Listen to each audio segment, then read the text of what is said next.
All right. Hello. Welcome to the Be Incandescent Health and Wellness Show. I'm Hope Katz-Gibbs, creator of Incandescent. We're so excited to be here on Facebook Live Friday, February 5th with Greg Jbara. He is an actor, one of the stars of CBS's Blue Bloods, a show that I've been serial watching for a really long time. And he is an old childhood friend of mine. I met Greg when he was a summer camp counselor at Camp Akiba in the picturesque Poconos. I attended camp from 10 to 20 and Greg was there, a summer respite from Juilliard. So we definitely got some good actors come and teach us camp kids. So Greg, welcome to the show. Hi, Hope. Thanks for having me. My pleasure. All right. You have been like an award-winning actor for decades. You are on CBS's Blue Bloods, which, you started in season 1, I think. Is that right? Yes, toward the end of season 1, right. Yeah. And Tom Selleck's like buddy. You actually play a publicist on TV, and I am a publicist in real life. So that's You're going to give me notes later, right? Well, maybe you can give me some. So yeah, all right. So let's start in the beginning. You've been in Broadway shows, on TV, and feature films.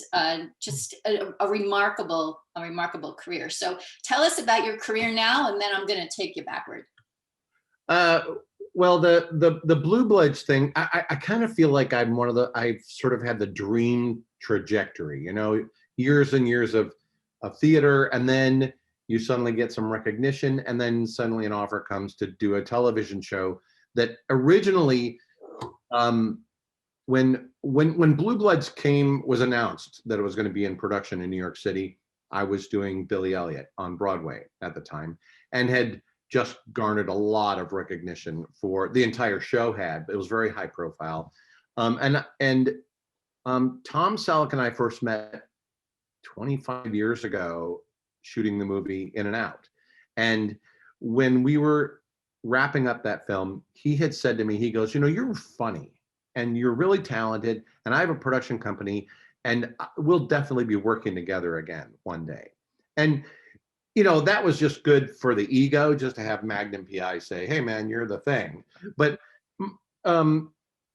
and as a rule in this industry, people almost always, if they're positive experiences, they always on the way out the door, they go, hey, we'll definitely find something to do again. And I think everybody sincerely means it. But out of sight, out of mind, everybody has other projects. But if everybody who had said, had offered kindness like that at the end of a job, had really offered me another job, I would never be unemployed. But the fact is, Blue Bloods is the third TV job that Tom Selleck has given me. They were recasting an actor in a sitcom that he and Ed Asner and Penelope Ann Miller and David Krumholtz were starring in, called The Closer, and it was about an advertising agency.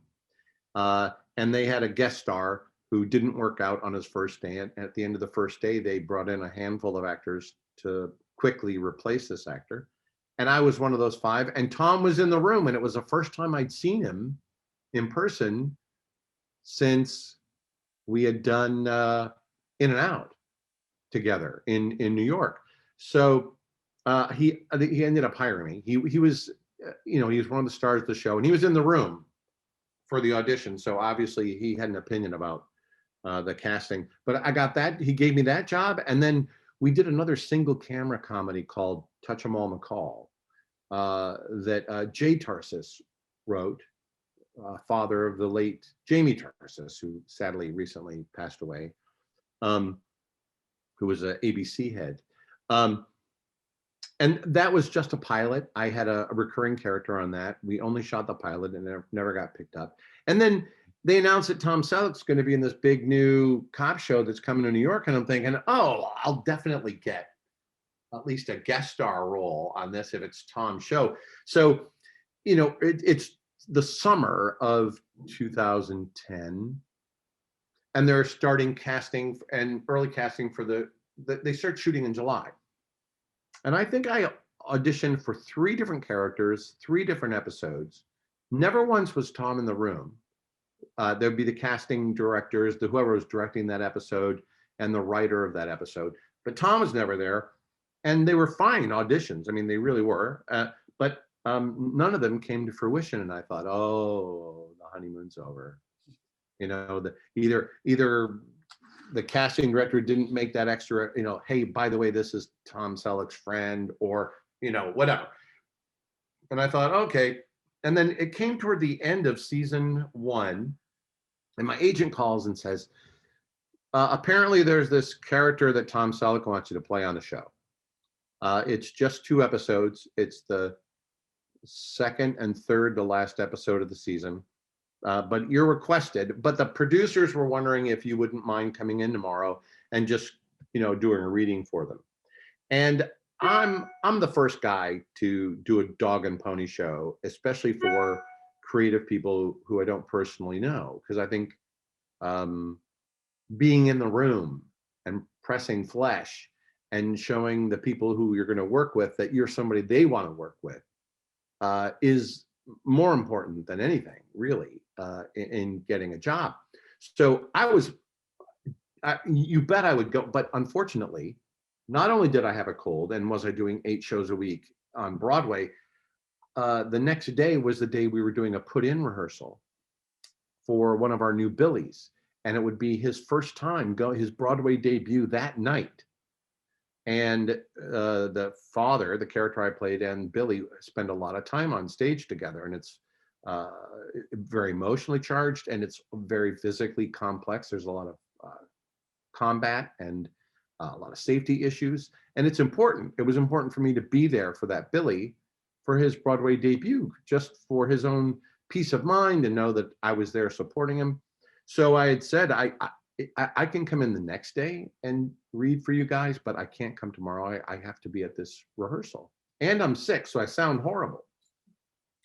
So and I also said, plus you have me on tape for like 3 other characters that I read for your show. So your casting office can find, some B-roll on me if they need to see whether I know how to act in front of a camera or not. So I didn't end up going in. And then the end of the next day, the call came. They said, okay, you're hired. And it was because Tom wanted me in the role. And then at the end of the second day of the second episode we were shooting, Kevin Wade, our executive producer, was sitting down next to me at a table in Bamonte's Italian, which is out here in Williamsburg, which is where the commissioner and the deputy commissioner used to do a lot of end of rough day cocktails at the bar at Bamonte's Italian, which is a real restaurant. Kevin sat down next to me and he goes, "Are you having fun on this?" And I'm thinking, oh no, I'm going to get the pink slip. I said, what do I come off like Debbie Downer? I said, this is a blast. This is so much. He goes, no, you're great. We love you. We just want to know if you'd be willing to, can we keep writing for you? I went, yes, please. Yes, thank you. And then, it was, I dovetailed for a while, doing 8 shows a week and shooting the occasional episode of Blue Bloods. And then Billy Elliot came to an end, and I moved back to Los Angeles, which is where my home is, and then they would fly me back, and I think I did maybe 8 episodes the season 2, and then a few more the following season, and I think by the 3rd or 4th season I was pretty much in all episodes produced. And it started as a 2 episode arc, and gratefully, miraculously, Tom Selleck likes working with me, and I love working for him on many different levels: job security, being able to feed my family, being in a really cool TV show, and also having the confidence of someone as established as himself.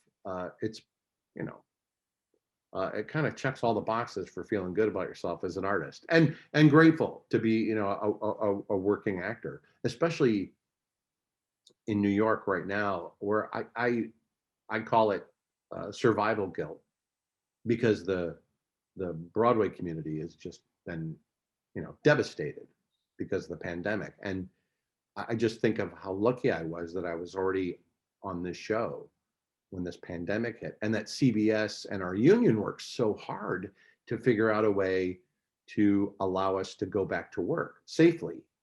And because they're really, until it's safe to put 100% butts in the seats in a Broadway house, I just don't know how the theater world is going to be able to rebound, because those shows were not produced or conceived with the idea that, oh, we're just going to play it at 10%, and we're going to have to spend $1 million a year on testing and tracing and, you know, all the other medical things. So it's until the pandemic comes back, sadly, the theater community. But all these great Broadway actors that normally were not available are suddenly available to work on our show. We've got Lauren Whitten, who's a Tony nominee from Jagged Little Pill. She's a recurring character. She plays Vanessa Ray's partner in their precinct. And, oh, I don't know if I can give this away. Christopher Sieber is guesting on our show. Amazing, phenomenal, multi-nominated, Tony-nominated Broadway star. But you know, BB Newirth. There's just so many great actors now that they're not doing a show, so they're available to be on our show, which is really pretty great. It's so cool. And so, you know, what I'm thrilled about is you're going to be the March cover story for for our Be Incandescent Health and Wellness magazine. And the theme is living the life of your dreams. And what you just described just sounds like not just an actor's dream, but a professional's dream, where you're actually doing the thing that you set out to do. So I have a million questions. Let's just stick with this last period of time. So what season is Blue Bloods in right now? We're in season 11. 11, right? 11 years. 11 Yeah. years of employment. Right. And I've been watching it on CBS on streaming. So I got to the last season where Tom Selleck asks you and the two other main characters if you're happy in the job. And you can tell when you watch the chemistry between the two of you, that you're buddies, right? From go. Because, you know, that first season, you weren't in those initial episodes, but then you showed up and I was like, they seem like they've been friends forever. So it's not surprising to see that you have been. So let's talk about the health and wellness aspect. Let's just get that out of the way. So you were a bit heavier when you started in these seasons a decade ago, and now you're incredibly heavier. Right. And now you're incredibly trim and fit. You look fabulous in those suits they have you in. Thank you. Tell us about that journey. Well, let's see. There's fulvic, humic, mineral water that I have every day. Today, there's a 3-day rotation of amla. Today's amla powder, AMLA. I do amla one day, I do spirulina another day, I do horsetail tea. It's lifestyle change. It is not going out every night. Because when I first was doing the show and commuting, the TV show, you know, I was out every night. I didn't have to worry about saving my voice. I didn't have to worry about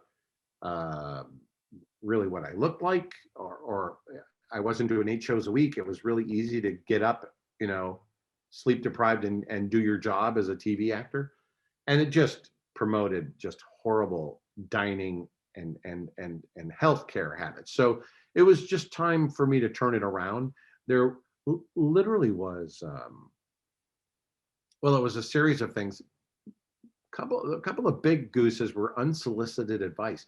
I was standing in line at the organic grocer by our house in Los Angeles, and I'm listening to this woman behind me talk about how she took her husband off all red meat and dairy and inflammatory oils, and it just changed his life, his blood pressure, blah, his health, his weight just dropped off, and blah blah. And I'm standing there with a quart of whole raw organic milk for our son. That's how he eats his cereal, our youngest son. And I'm listening, going, wow, this is interesting, because I'm sort of like becoming aware. A fan of the show, excuse me, a fan of the show wrote me and said he was concerned about how it was looking at the beginning of season 11, 10, maybe it might have been beginning of season 8. It might have been the series premiere. He wrote and just said, I hope I'm not stepping on toes, but I just want to tell you about the success I had with changing the way I ate and took care of myself, and realized how much my family was worried for my welfare and nobody was saying anything, and the changes I made. And then there's this lady behind me in line going, that's interesting that just yesterday I got an email about a guy who's worried about how I look. And then I turned to listen to who this lady's talking to, and she's talking to me. I don't even know her. She's talking to the back of my head. sharing, looking at my red face, my obesity, and standing there with my quart of whole raw milk and talking to me about the benefits of eliminating dairy and red meat and all. And it was just like, okay, I hear you, fine.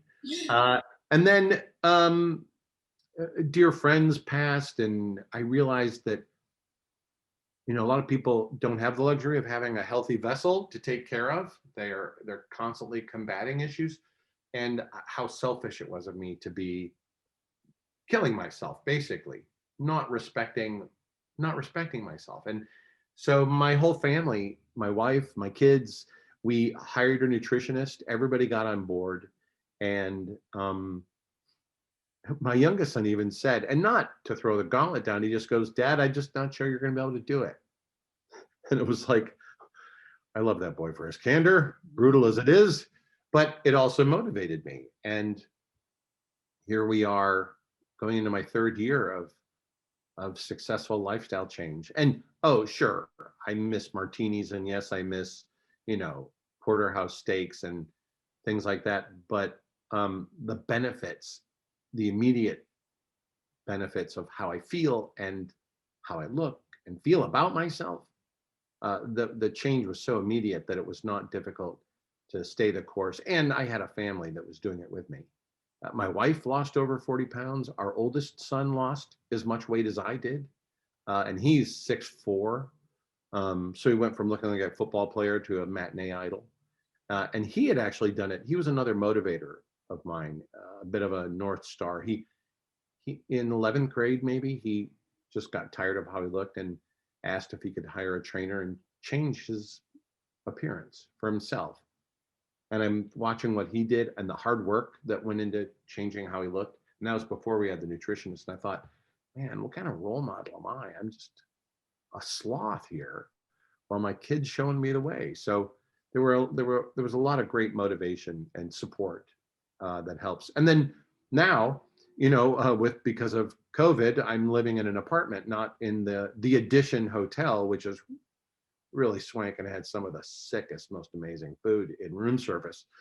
I now control everything that goes in my mouth. So I'm, the Amazon Prime home delivery, organic food on a regular basis, all my probiotics and many different probiotics. But it's easy to do because now all my fat clothes are gone. So I can't afford to gain weight back because I won't be able to fit in my clothes. So that's my motivator. Well, it sounds like you have a lot of good motivators, and that the universe was definitely speaking to you. And we're glad that you will, have a longer life, hopefully, because of your shift in. And, that made international news. I was doing some research. I was like, wow, this is almost bigger than your entire career. Yeah, it is interesting because like after the first, I started on my birthday. I was going to lose 58 pounds on my 58th birthday, 57 pounds on my 57th birthday. That's what I was going to do. Ended up losing 85 pounds. But that was September. And then when I returned from the holiday break, everybody's going, holy crap, Greg, you've lost like 40, 50 pounds already. I went, I know. And they went, this is very obvious. We have to address it in the show. And our executive producer said to me, Kevin Wade, says, we've got a show already in the pipeline about obesity in the department. Can we rewrite it to shine a spotlight on your personal success as being Garrett's success and coloring his opinion about weight loss and all that kind of stuff? And I went, yes, please do. And Tom Selleck was saying that it was important we do address it on the show because people are going to draw their own conclusions. And, a lot of people are seeing me 85 pounds heavier during the summer in syndication. And then suddenly I come and I look like I have cancer by contrast. And a lot of people's life experiences in seeing this kind of weight loss and what appears to be so abrupt is illness. So people were just jumping to conclusion that it had to be illness related, that I had cancer, that I had AIDS, that I was diabetic, that, and and people there, if you Google Greg Jbara weight loss, it takes you to an article where an advocate organization for bariatric surgery, gastric bypass, wanted our show to apologize for showing gastric bypass in a negative light, when, which I understand the desire to want not, not make that kind of procedure as being something negative, because it's not. It's a phenomenal option for people who need that extra help to get jump started on weight loss, especially if it's life threatening. But our writers are going, these people not know this is fictional, and that, these are two fictional characters who are strong arming the president of the police union, who, used bariatric surgery way back when to lose weight, and he hypocritically is saying, blah, blah, blah. And it was like, we weren't showing it in a negative light. We were using it as but anyway, I don't think they ended up sending them an apology, but they did. I know that Kevin must have responded in some way and said, we appreciate your concern, but please know that was not our intention. But you Google, and then you see gastric bypass. So then people just assume, and that's the other problem with the internet. Humans don't know. Humans haven't yet learned how to dot the I's and cross the T's on information that comes to them through the internet. But because they'll see the headline and they just go, oh, Greg Jbara had gastric bypass surgery. And they don't read the article. They don't even know what the article is about.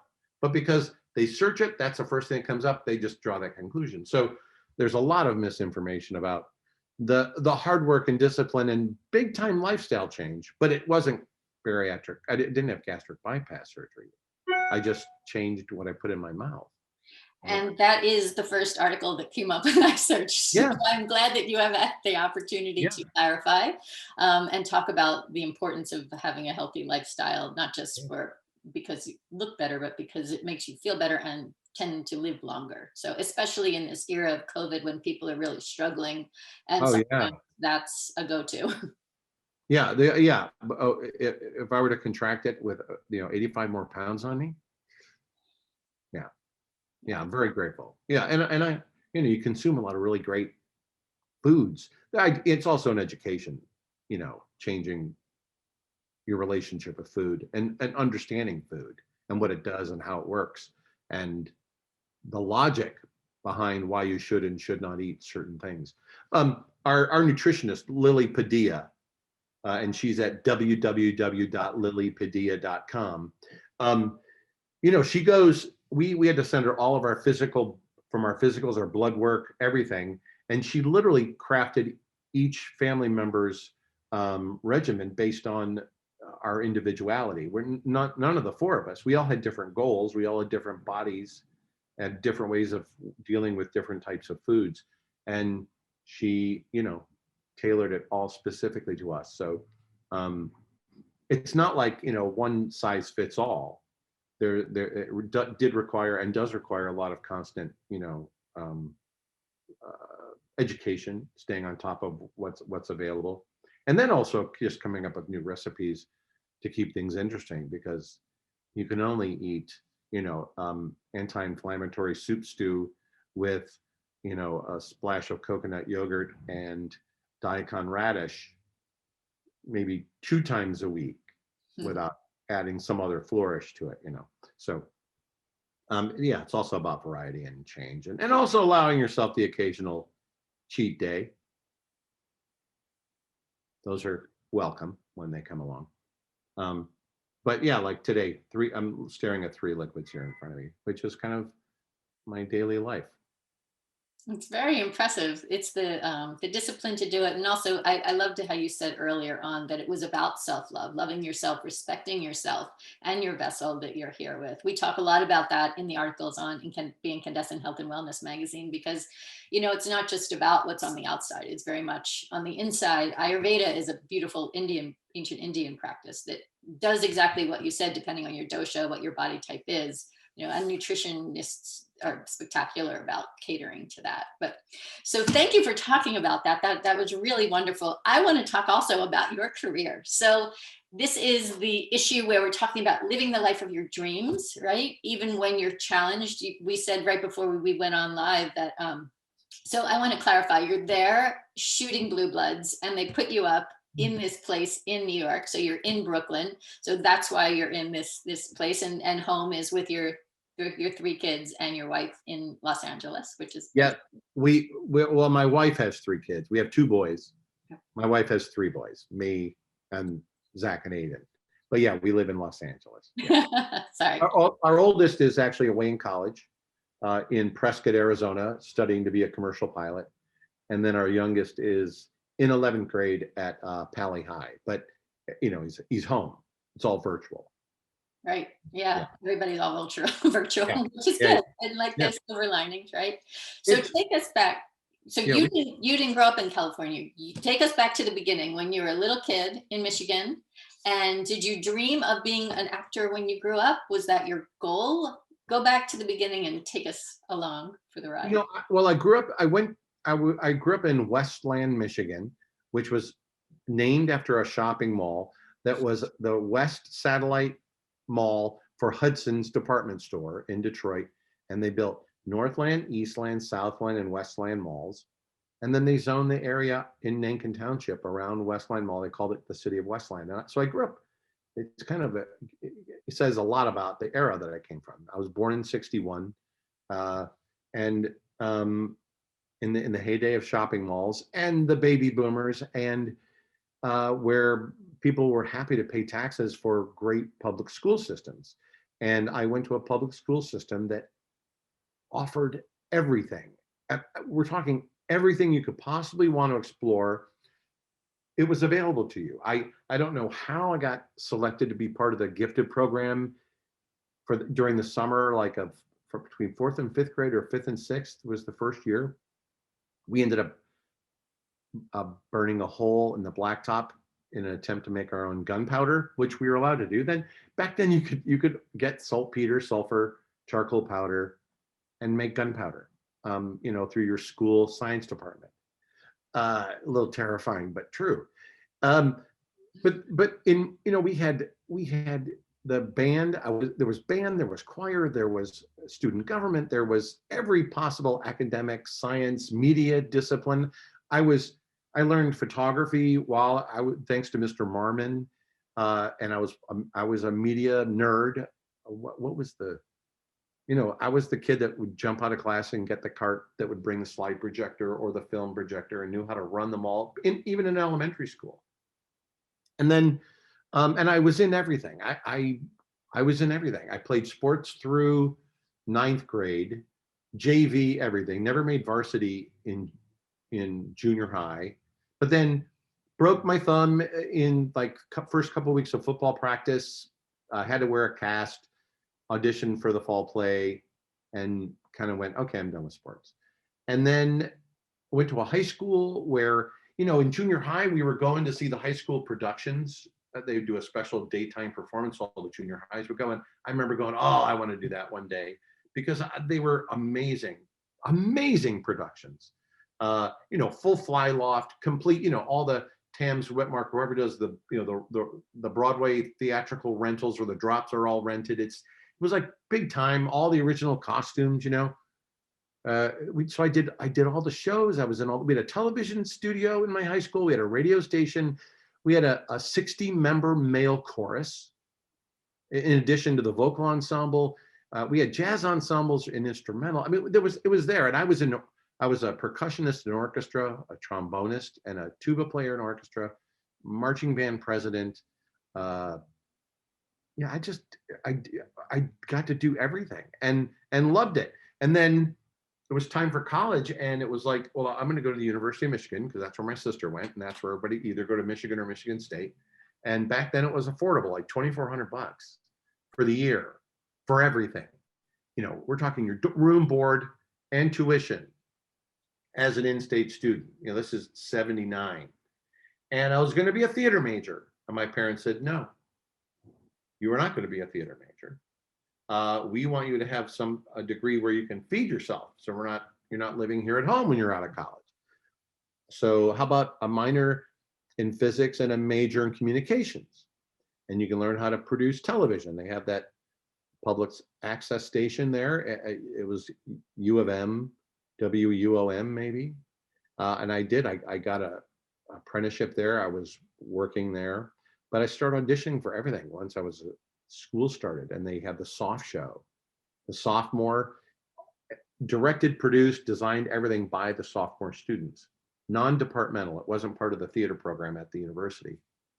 And it was directed by Oliver Goldstick, who's now one of the premier showrunners of dramatic television today. Douglas Sills was Vittorio Vidal in this production of Sweet Charity. He's a Tony nominated Broadway star.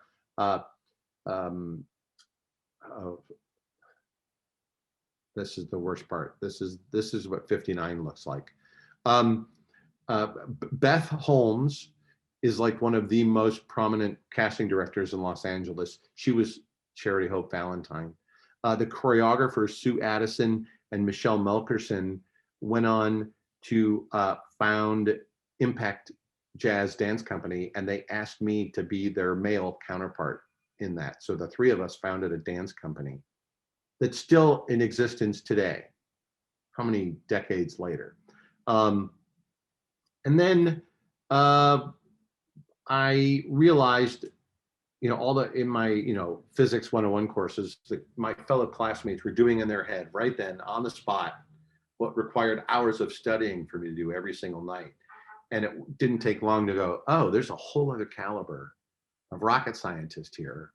And although I love blowing stuff up like I did in high school physics, it's a whole other thing, and it's not really speaking to me, and it's hard, and I'm not enjoying it, and I don't care enough about it, but I really like auditioning and being in shows. So I changed my major. My parents hung their head, and I became a member of the theater program in the School of Literature, Science, and Arts at Michigan. And then Connie Barron, Dean Boylan, who was the dean of the School of Music at the time, wanted to start a musical theater program. And he got Connie Barron, who is a PhD voice major, to round up some kids that might be interested in making this happen. And I was a part of, along with Linda Goodrich, who I grew up with in the Wayne Westline schools. And she might be on sabbatical, but she's like the professor of dance at the musical theater program, at Michigan, still to this day. But there were like 10 of us, and we founded the musical theater program, which is now one of the most prominent training curriculums in the country for musical theater. And it's now under the School of Music. And excuse me, that was a truck. That wasn't me burping. I ended up getting accepted into this new musical theater program and auditioned for it. They got me in. They said, yeah, okay, you founded it, and now you're in it. We're starting, but it's going to take you 2 or 3 more years to get all the remaining School of Music credits required to get your degree, your Bachelor of Fine Arts degree in musical theater. And I'm going, what? I'm already 3 years going, into my 3rd year. I don't want to do another 2 or 3 years to get and my teachers in the theater department, because I was doing all the summer rep seasons, I was doing the plays, the musicals, I was doing everything at the university. And my teacher said, you need to go to a better program. You need to go somewhere that's going to challenge you more. And Sharon Jensen was a colleague of Connie Barron's at Michigan. Sharon was the president of what was then the League of Professional Theater Training Schools. And she got on the phone with me on Connie's behest to talk to me about the League of training programs that included Yale, Juilliard, NYU, Southern Methodist, ACT, University of Washington. There were a bunch of them. Great conservatories or, conservatory-like training programs inside of universities. And the conclusion I came to was, if I'm going to leave Michigan, I should go to New York, because that's where the work is. And if you get into a training program in New York, your last couple of years of public performance there will be open to the public, and you can start basically, showing the industry what you're capable of before you're really available to start working. And I lucked out. I auditioned for the Juilliard School. The only weekend I was free from either my cook job at Mountain Jack's or the non-union tour of Sing America, which I was doing, that was touring around the Great Lakes, singing the history of the founding of the United States of America. That weekend that they were auditioning in San Francisco, so I flew myself to San Francisco and auditioned there. And long story short, going to San Francisco instead of Chicago or New York, and it just showed them that I was very serious about this, that it wasn't just an act of convenience, that I had passion about it. And those auditions, it's like everybody gets like 5 minutes. You do 2 contrasting pieces, something contemporary, something classical, 2 minutes each, you're in and out. And I was in there I ended up being there for like 45 minutes. We did a lot of improv work. I came out of that audition feeling completely validated, like I was on the right path, that these people also thought there was something special, worth pursuing, worth nurturing here. It turns out our dialect teacher, she's a speech teacher, Liz Smith, who I've worked with. I actually worked with her on Midsummer Night's Dream, the movie, the Michael Hoffman film, after we were out of school. But she said, Greg, when I heard that horrible Michigan nasality, she goes, I thought, oh my dear, there's no hope for this poor child. And then she said, then I sang, and she goes, and then I had this tonal production that when I sing that wasn't at all like my Michigan name. She goes, oh, then maybe there's something we can do with this child. And she just loved the challenge. But it turns out Joe Erla, actor, if you Google Joe Erla, U-R-L-A, we are also at Michigan together. He also auditioned at Juilliard and at Yale. He got accepted into both. He turned down his spot at Juilliard to go to Yale because he wanted to go somewhere that had dorm. And I originally got waitlisted. I did not get accepted.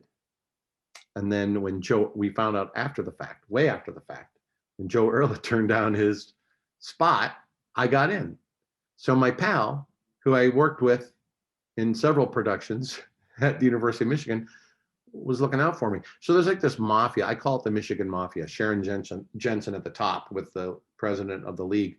But there were a lot of really great people at Michigan that really look out for each other and help, people achieve their best if they're, passionate about it. That's a long journey. It's a wonderful journey. It's a very cool journey. It's great to hear how pieces fit together and how one thing impacts the other, right? Again, the universe kind of speaking. So tell us a couple more questions. What would you advise someone who has a passion for becoming an actor? What path would you encourage them to take? Well, you should be doing everything that involves performing arts all the time. Like wanting to be dreaming to be an actor isn't having a waitering job and not taking classes and just kind of and hoping somehow you're going to get representation and be discovered. It is a highly competitive industry that I still believe ultimately the decision making, the hiring comes down to human qualities as opposed to talent. I believe people go, oh, we're going to work on this movie for 3 months. Who do I want to be trapped in Siberia with for 3 months? I know that my audition for Billy Elliot was more about the director, Stephen Daldry, and Julian Weber, the assistant director, deciding whether I had the temperament to be the patriarch of the cast, and also the temperament to understand that you're working with 20-some kids on stage, and it's going to require a lot of deep breaths and a lot of patience and no me firsting, and I know that was a big part of why I ended up getting hired, among other things. But how I ended up getting Billy Elliot really came down to them, because I hadn't worked with any of them before. Jack O'Brien has hired me several times since, because we just laugh. Selleck, one of my more prolific employers, my late brother Dan Jbara, was a television producer, and still to this day, I think he's probably my most prolific employer. He would always hire me to do all the announcer voiceovers for all of his, for Ripley's Believe It or Not and Action TV and the Greg Barrett show, anything that he was producing, he would just go, "Oh, and Greg Jbara is going to be our announcer." And so I always had a what I called my waiter job. I was always knowing that I was going to be able to make just enough money on a union voiceover job because my brother was looking out for his brother and his nephews. I'm sorry for your loss. Thank you. What was the question? So if you want to be an actor, so you got to just keep at it. Oh yeah. It needs to be the thing that literally you have to do all day, every day. It's got to be the thing, not that that sounds good. Something you've had enough. You need to have had be immersed in it all the time. Like I was immersed in performing arts from being an altar boy. At third grade, I was up in front of people and realized that, and reading from scripture, cold reading, getting very practical experience. So, there are some people, oh, I was never in a school play, but the idea of being an actor sounds like fun. Well, it's not. The idea is great, but it's hard. And you really need to have a real honest opinion of your abilities and know how to get yourself seen and meet people. And that comes with, always, I haven't of late, because the last 10 years I've been, but if I'm in New York and I have an audition on one of the studio lots, I'll still take postcards and then hit the casting offices and drop a postcard there at all the other casting offices just to go, "Hi, I'm here. I know you thought I was in New York. I'm here and available for work," because I have great agents. But the casting directors are human beings too. And they're lonely. They want to know that an actor feels comfortable enough to come and say hi and just pop their head in. And it makes all the difference in the world. It's sales. It is sales. You want to be successful as an actor, you have to figure out how to be a really good salesman and not obnoxious, just persistent. Yeah, that sounds like great advice, sort of in any profession that you want. Knowing yourself, loving yourself, right? So that brings me to my next question. How would you advise others to live the life of their dreams? I had the privilege of speaking after at my high school commencement in 2009, I think it was. And the crux of my speech was the greatest tribute you can do for the people who raised you, nurtured you, loved you, gave birth to you, care about you, is to take the time to figure out what it is that makes you want to wake up in the morning and then pursue that thing with your whole being. The thing that really makes you happy, not makes other people happy, but what's the thing that really makes you happy? Because that's the only thing you're going to know. No one else can really tell you that. And you owe it to yourself, and you owe it to everyone that cares about you to invest that kind of time to really figure that out. And then if you find the thing that makes you happy, that really makes you want to get up in the morning, then everything falls into place. And the universe is better, and your soul is happy, and no one worries about you, And so you it's sort of, the privilege of being on this planet is you really owe it to the community of the world to take the time to figure out what it is that makes you happy, and then go, I deserve that, and go after it. Because everybody will be healthier because of it. And if only everyone did that. In fact, Incandescent is publishing a remarkable number of books in 21, including one by a amazing woman in DC who owns Case Management Consulting. And in 2015, after her dad passed away, he encouraged her to live the life of her dreams. And so she came, we interviewed her for our Black Lives Matter radio show, and now she's hired us to publish and help her write Start Before You're Ready. And the message is exactly that, right? That you have to know what you are, what your life that you want looks like. So you're a great testament to having done that intuitively. I've stumbled into it, and it also will change. For me, it's, it's always been really, thankfully, the industry keeps going, oh, here's the next phase of your career, so that you can also be a husband and a father and a home builder. It's like, that's the dream stuff for me. I just the fact that I get to be a dad is a gift, but that I can afford to be a dad because of this entertainment industry that I just happened to I just did it. I was always performing my whole life. So I lucked out. It was like, I'm good at this. I should pursue that. In spite of my parents going, oh no, we don't know. We don't know anyone who makes a living in the entertainment industry. That you're going to be impoverished. You'll be impoverished, and we'll be raised, taking care of you the rest of our lives. I just lucked out. Man, did I luck out. Yeah. My oldest son is a commercial pilot because he was learning to fly just for the fun of it. And then as it became part of that whole fraternal order of wingnuts, he realized, oh, there's a huge industry out there that is in constant need of new pilots, and I'm really good at it, and I love it, and I think I know what I want to do. And he did. He now goes to Embry-Riddle Aeronautical University, which is like the premier university for aeronautical training, and he's going to be a commercial pilot.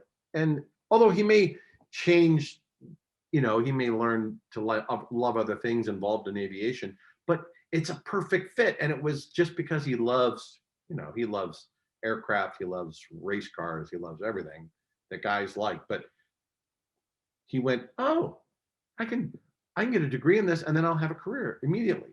Like he's in the Envoy Cadet program with Through American at the university. So it's like he's got a job waiting for him, and they'll also underwrite part of his teaching time when he has to be an instructor.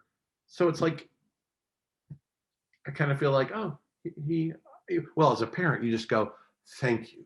Oh, because all you really want is your kid to figure out what makes them happy and then have the opportunity to do it.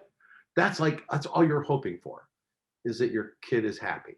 And so far, both our boys are, the 11th grader is still, he has so many options at 6'6", and he's a monster in baseball.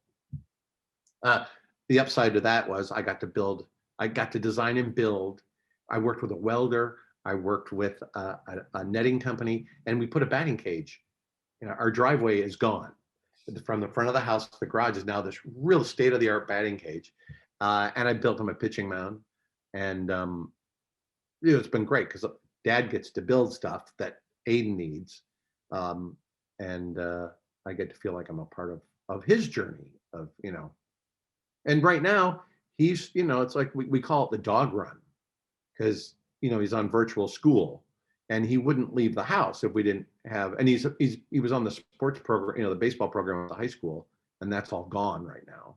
So we really gratefully were able to create a place where his coaches could still get to him, and he's still actively a ball player and does travel teams, and but he is also, because we're so lucky.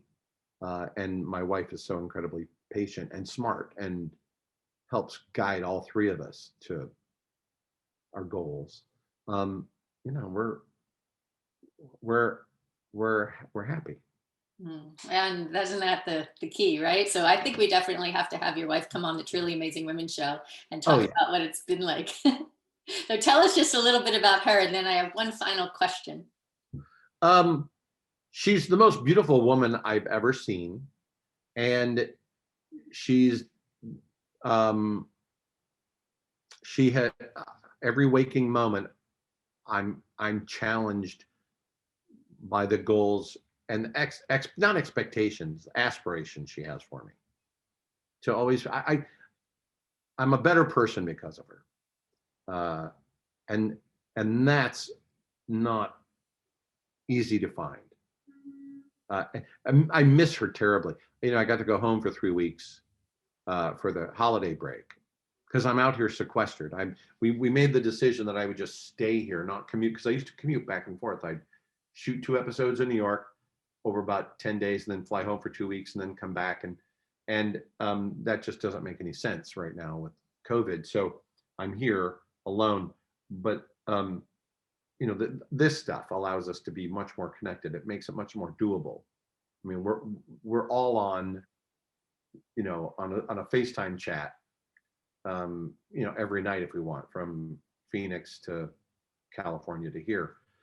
But being home for those 3 weeks and being physically in their space and then leaving again, suddenly this apartment got a little lonelier. It was like, oh, but we're going to be done end of April, and then I'll be home again, and I know my wife will have a huge honeydew list, and I can't wait to sink my teeth into it. It'll be great. And that's that beauty of the balance of all aspects of your life.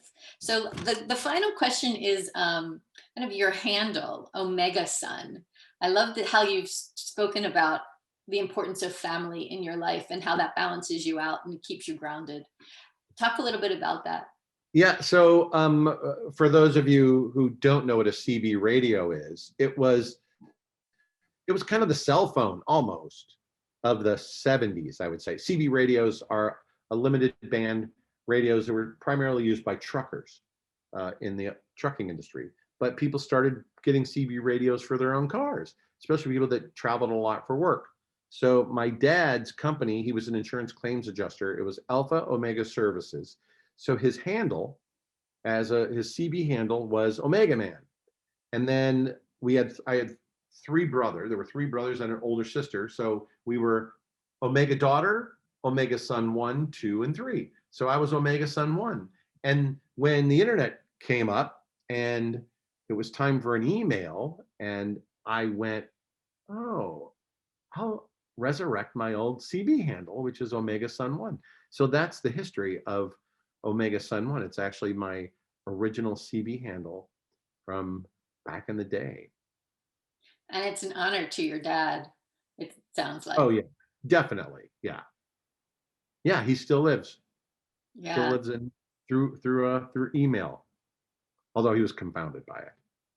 He was like, holy, Greg, what's that squealing noise the router's making it? And, he was still dial-up back when he was still with us. Yeah. It's beautiful. All right. So actually, I do have one final question before we finish our hour together. What is next for you? What's on your wish list? This is black iced coffee, Chameleon organic black iced coffee. I'm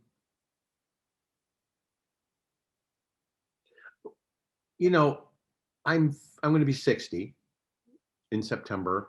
I've got 2 kids in college. I have a wife who has a great business of her own. We live very modestly. So, and she's really frugal. I mean, she's really good with money. So I think we're okay. But I wouldn't want to jeopardize, like to go from like 15 years of nonstop Broadway shows, and then you win a Tony Award, and then you get offered a job on a TV series that's now in its 11th season. You pinch yourself every day, but you go, there have been some offers of things to do that would conflict with my availability for this job. And I kind of just want to keep riding this one until it stops, when Blue Bloods is done. And then when Blue Bloods is done, I'll think about what I want to do. I don't think I have to worry about that right away. I get to voice, I have a wonderful ongoing job. I'm the voice of Pastor Wilson Knox for the Adventures in Odyssey series, radio shows. They've been around for decades. I didn't know anything about them until their executive producer became a Blue Bloods fan and said, I really like Greg Jbara. Can we get him to voice one of our characters? And they said, oh, he's actually, coincidentally, This really happened. They said, "Oh, we have him on tape. He just auditioned for us for a whole bunch of characters," and it was like in 2017. Anyway, they originally were going to have me play the smaller single episode character, but they had this other longer arc character that they wanted to establish for years. They'd like to use, and they said, "Yeah, we're going to give you this part because we really like you as this character that executive producer created." And I've been doing that since 2017. We do a handful of episodes every year, and that's gratifying. And there's, I'm constantly auditioning. You have the bedroom is a recording booth. It's a Zoom booth. I have a green screen that that comes in like one of those boxes that you just pulls it open. But I didn't use it. I just wanted to be in my pajamas today. But I'm capable of auditioning for everything and do. I have a sound booth. I actually do the Adventures in Odyssey recordings from here. We do it's a perfect soundproof booth made out of a bed that I turned on its side and put a duvet over the top. It's silly, but it works. And the internet, with technology now, this laptop is a complete recording studio with a great studio mic and headset. So there are a lot of other little things that can keep me busy, but I'm really hoping we get another season on the Blue Bloods, so that just one more. That would be, I would take 10 more, but to get one more season would just be perfect, because I get like 3 months off, April, May, June, July. If we were to start back in July again, I would get like 2.5 months off before we go back to work. And just to be home for 2.5 months and just be dad, cook, kitchen cleaner, sleeper inner, because our youngest drives himself now. So it's like, my wife will have time together. So no professional plans yet. I'll continue to do Adventures in Odyssey as long as they'll have me, and hopefully Blue Bloods will get another season. And then my wife said she'd be willing to move back to New York if a stage job presented itself again, and I would. But we have to wait till our youngest is out of the house before we go, doing anything like that. Well, awesome. I mean, what fun. You are a role model to us. We really appreciate you being here with us, Greg. I'm going to put us on gallery view. Yeah, thank you so much. So actually, I could keep talking to you. So I met you at Camp Akiba. What inspired you to be a summer camp counselor in the Poconos? It was actually, do you remember Michael Goldberg? Of course. Michael Goldberg, who is then camp director, one of the co-camp directors, right? He went from the theater guy to the camp director, and when he was moved from theater guy, he was at Michigan as a master's student in theater, and he brought a bunch of us from University of Michigan to come work that summer. It would have been the summer of 82. It was the summer of 82. Mm-hmm. Was my first summer there. And then I'd never done I didn't do summer camp. I didn't know from summer camp, and I fell in love. It was first of all, the kids are beautiful, and it's so much fun to be able to be creative with, how many campers were there? Several hundred on each side. Hundreds, right? hundreds, and the boys camp and the girls camp. Yeah, absolutely. Yeah, it was a massive camp, and we did a play a week, a musical a week, right? And I got to write them, I got to direct them, I got to arrange them, design the sets, build the sets. We did all the special events like Color Wars breaks and the big thing we do the night before visiting day. Mm-hmm. There were so many creative outlets, but it was Michael Goldberg who knew that I was a camper. He knew that I had the camp, and it was perfect because it was an hour and a half on a Trailways bus ride, 2 hours max from Port Authority in Manhattan to East Stroudsburg, and it's how I escaped the scrutiny and the microscope of being an acting student at the Juilliard School. Every year I got to escape to the Pocono Mountains and just breathe fresh air and fall in love with lots of women and do theater, and it was great. Yeah, it was Yeah. great. Well, we're grateful for it. Every Wednesday night, Adam Isidore, we call him Izzy, he hosts a canteen, and for a half hour, it's like we used to go to the counselors, the older kids got to go to canteen, and you come and join us. So it's thrilling to connect with you again. And Isn't it really the best? Just to oh, every week, right? We get reminded of how special that time was. yeah, the magic and the And memories. yeah, it's not just, it's not just us. It's like everybody comes back and everybody holds it so dear, to Yeah. to share that space with everyone where we all go, oh yeah. It's really wonderful, isn't it? Yeah, and it keeps giving, right? It's the gift that keeps on giving, like your career and your life. So we hope to stay in touch and bring you into some other incandescent stuff. I can see doing a Father's Day episode with you and Izzy, because I believe you guys play in a band together. We did play in a band. Yeah, we did. We cranked out a few tunes when his father could tolerate the noises we were making. Yeah, that's true. Yeah, we did. We had that summer. We had the band that would open up before every show, right? The warm-up band, it used to be just his father, who was a one-man band. And then Adam came in with his drums and me with my bass guitar, and we were singing, and yeah, it was great fun. That was, yeah. Oh yeah. Yeah, maybe we should get the band together. Yeah. Heaven no. It's good stuff. Well, thank you, Greg. Best of luck to you. Everyone tune into Blue Bloods and check out Greg, and then Serial Watch it streaming. I think tonight is a brand new freshy episode too. I think it's no more reruns tonight. Yeah. Okay, well, I'll be there. Great. Thank you so much. Be safe. My pleasure. My pleasure. And thank you to everyone who is watching today. We look forward to featuring Greg in the March issue of beincandescent.com, our health and wellness magazine. And of course, check out Incandescent Women. And I'm going to talk to you after the show about bringing your wife on there. So everyone, stay well, stay healthy, and we will talk to you very soon.